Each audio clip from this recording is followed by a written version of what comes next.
Hey guys, welcome to Cooking the Weeds. Tonight, the best meatloaf ever. You will never make meatloaf any other way ever again after watching this video. That I can guarantee. So hey, let's just get to it. Okay guys, so here we go. So there's two major really fun ingredients that's going to go in this meatloaf. And the first one is right here. I have in a cold pan butter, shredded onions, celery, and carrots. And what we're going to do is we're going to bring this up and we're going to let this sweat for a couple minutes, take it off the heat, and let it cool down. Okay guys, so this has been sweating for about 3 minutes, and what we're going to do is you want to take this out of the pan and we're just going to put it aside and let it cool down. Okay guys, so now we have your onions, carrots, celery sauteed. We're going to make what is called a Duxelles, and this brings this meatloaf to like the next level. And if you ever had beef Wellington, a Duxelles is just an amazing component for that, which we're going to make right now for our meatloaf. So here's what we're going to do. We got some butter in a pan. Alright, we're going to take some finely diced mushrooms with about a teaspoon of thyme, black pepper. Now we're going to add some diced onions.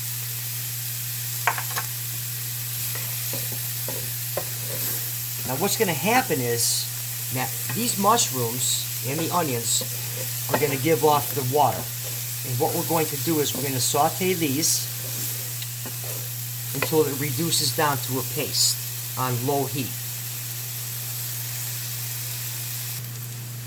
Okay guys, so our Duxelles are done right where we want them, and oh, the smell of this alone is just remarkable. So what we're going to do is we're going to take it out of here and we're going to put it to the side and just let it cool down. Okay guys, so here we go. Now the fun part. Let's make this meatloaf. So we're going to start with, I got 2 pounds of ground beef here. Fresh parsley. And I highly recommend using fresh parsley. Okay. Now we're going to come in with a good heaping spoon of ricotta cheese. And then we're going to use our celery, onions, and carrots. Mushroom mixture. 1 egg.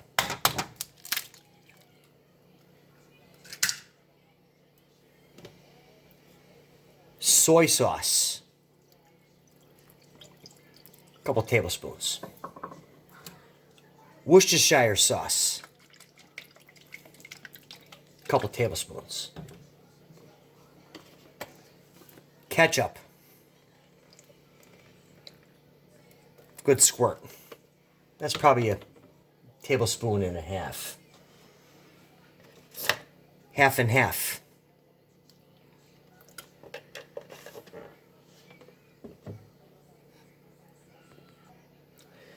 And then we're going to use an amazing ingredient. This is some white miso paste. It has an amazing earthy flavor. So we're going to use about a tablespoon of white miso paste. And then finally, a shot of breadcrumbs. Just enough to kind of cover the top. So what we're going to do now is that we're going to mix this, get it ready to go. Okay, so let's get in here now, and what we're going to do is we're just going to mix this in.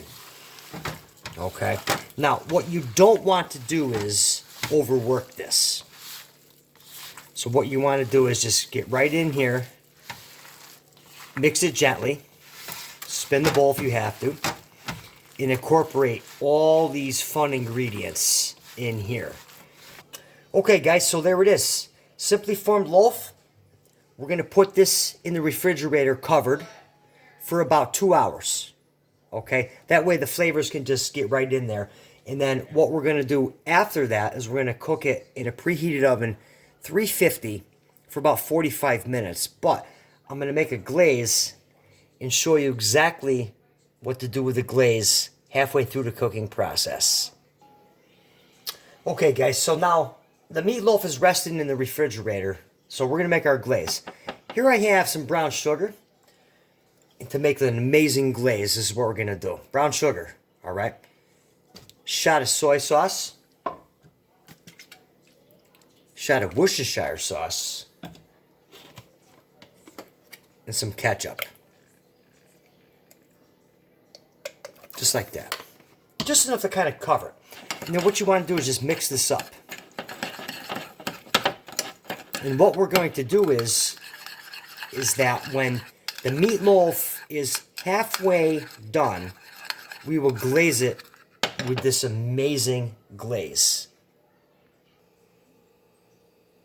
Okay guys, man, I wish you could smell this right now. So, we had our meatloaf, like I mentioned earlier, hanging out in the fridge for a couple hours. And put it in the preheated oven, 350, for spent about 20 minutes. So what we're going to do now is we're going to glaze this with the glaze. Okay? And you want to make sure that you get all this on here. Just kind of like work it right in. And then we'll put this back in the, excuse me, put this back in the oven and finish it off. Okay guys, so there it is. After about 45 minutes, we got the meatloaf. Oh my God, the smell of this alone is ridiculous. So here's what I did. I took it off the pan that I cooked it on and put it on this pan, because what you want to do now is you want to let this rest. Let it rest for about 10 minutes. Cover with some tin foil and let it rest. Okay guys, that's pretty much it. I mean, this meatloaf is so juicy, it like literally falls apart. I mean, look at that. This is a recipe that you are going to love. So hey, thanks for watching Cooking the Weeds. We'll see you next time.